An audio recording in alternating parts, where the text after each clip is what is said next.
As the tenuous ceasefire between the United States and Iran hangs in the balance, the U.S. military has begun its blockade of ships entering and exiting Iranian ports.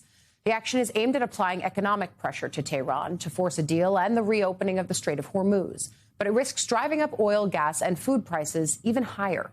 It also risks derailing the fragile truce. President Trump yesterday warning that any Iranian ships approaching the blockade would be, quote, immediately eliminated. Iran, meanwhile, is pushing back, saying if its ports are threatened, then, quote, no port in the Persian Gulf and the Sea of Oman will be safe. The move also risks drawing China, the world's second largest economy and Iran's largest oil buyer, into the confrontation. China yesterday warned that a blockade of the strait threatens global interests, with its foreign ministry spokesman urging restraint and calling on all parties to adhere to the ceasefire. European leaders, meanwhile, are distancing themselves from this action, with Spain's defense minister arguing it makes no sense, and Prime Minister Keir Starmer saying the UK will not support the efforts. President Trump was asked yesterday by reporters about his rationale for this blockade. Watch. As far as the naval blockade is concerned, what's the end game? Is it to force Iran back to the negotiating table? Is it to open up the strait so that gas prices ultimately come down? Maybe everything. I mean, both of those things, certainly, and more. We can't let a country blackmail or extort the world, because that's what they're doing. They're really blackmailing the world. We're not going to let that happen. And, the amazing thing is we don't, can you believe this? We don't use the strait. We don't need the strait. We have our own oil and gas, much more than we need. We have more oil and gas than Saudi Arabia. Think of this. We produce more. Saudi Arabia, and add Russia to it. Substantially more. And by next year, we'll have double that amount. So we don't need it, but the world needs it. Meanwhile, negotiations between the U.S. and Iran continue. Yesterday at the White House, President Trump said, quote, the appropriate people in Iran have called and that they'd like to make a deal. Mr. President, are another round of talks planned with Iran? And if so, will you send Vice President J.D. Vance with? Well, he's done a good job. And Steve and Jared, they've all done a very good job. And I can tell you that we've been called by the other side. They'd like to make a deal very badly, very badly. But they're coming to our country right now. There are many boats coming to our country. Now, it could very well be this is going to be settled before that. We've been called this morning by the right people, the appropriate people, and they want to work a deal. They would like to work a deal. Meanwhile, two U.S. officials and a person familiar with the development tell the Associated Press that the U.S. and Iran are considering in-person talks before the ceasefire expires next week. The talks could happen as soon as this Thursday. Both Islamabad, Pakistan, and Geneva, Switzerland are reportedly under consideration to host those negotiations if they occur.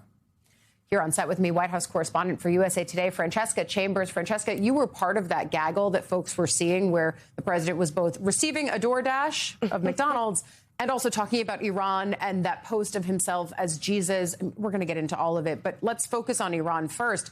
You asked him if he was open to more talks, and I think the fact that he's signaling a willingness is notable.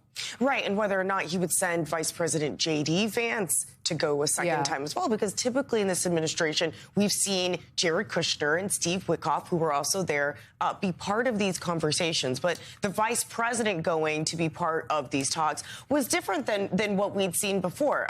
The president, suggested that he thought that the vice president did a good job as well, as he also said that, Iran has called us and they want to continue to have these conversations. But he didn't go as far as what you said just a moment ago about where they might be in the next round. Yeah, but it's clear that behind the scenes, at least, they're preparing for that potential, which I think is notable. But I wonder, in your conversations with White House officials, the president seemed initially very wed to this timeline of 4 to 6 weeks. We have now passed that.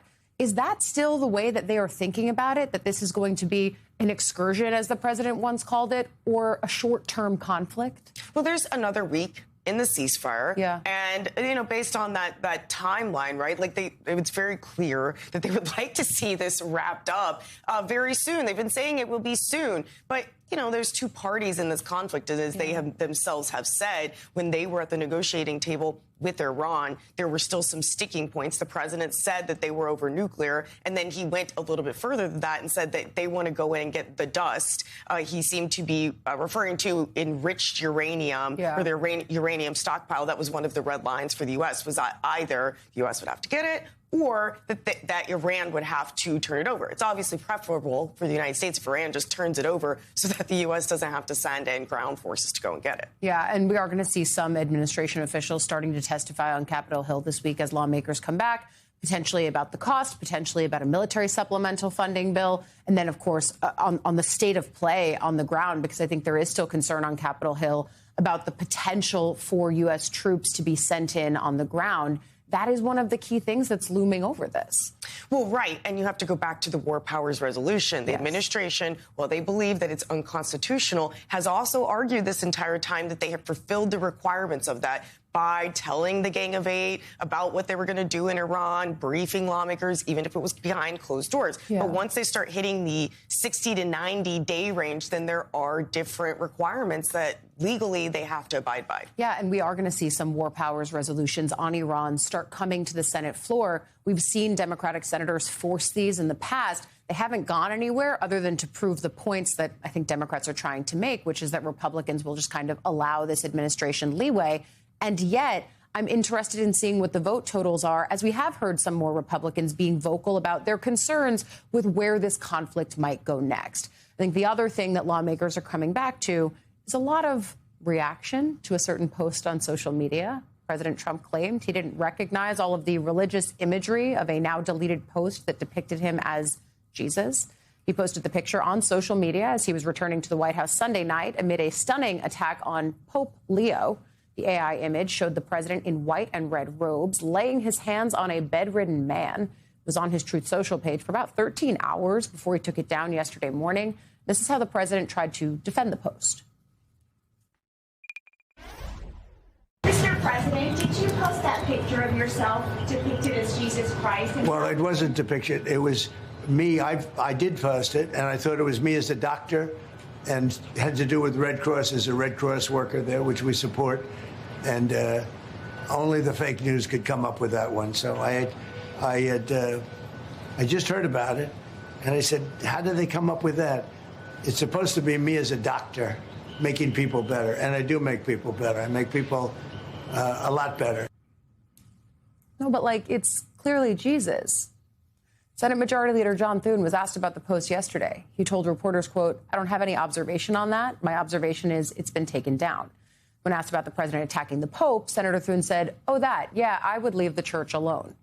Republican Senator Susan Collins, meanwhile, condemned the president's comments, calling them offensive and inexplicable. She then went on to say the president should not be treating the Pope as a political rival. You and I have been covering this for a long time. I'm old enough to remember the first Pope that he sparred with during the 2015 campaign. Someone was on here yesterday explaining that this is a pope that is willing to spar with a president that's willing to spar with anybody. And I think that's true.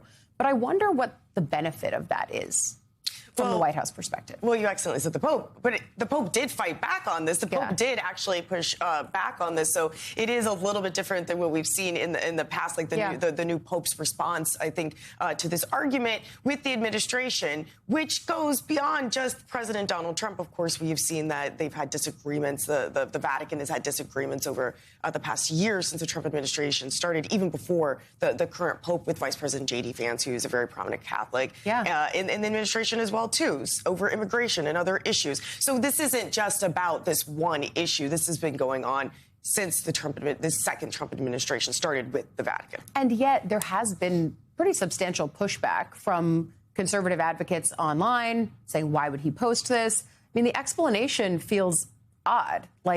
Is it better to say that you didn't know it was Jesus and that you thought it was you as a Red Cross doctor? I don't...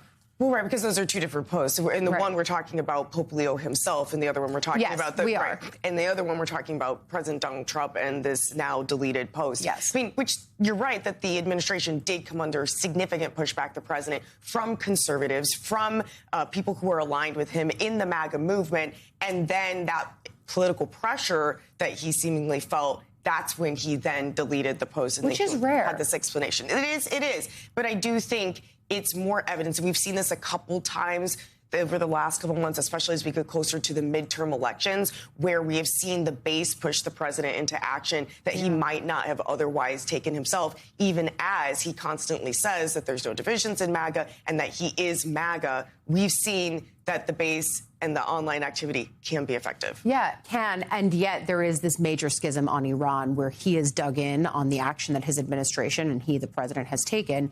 And there are many within the so-called MAGA movement who say that that kind of interventionist policy is the opposite of the thing that they voted for with an America First agenda. I don't think that the White House sees that as big of a MAGA divide. They think that those are a few people in the conservative movement, that generally everyone is behind them. I think they just have a different interpretation of that than perhaps this other issue. Yeah, that makes a lot of sense on all of these various issues. Francesca Chambers, keeping us straight and focused on where we should be today. Thank you for coming on.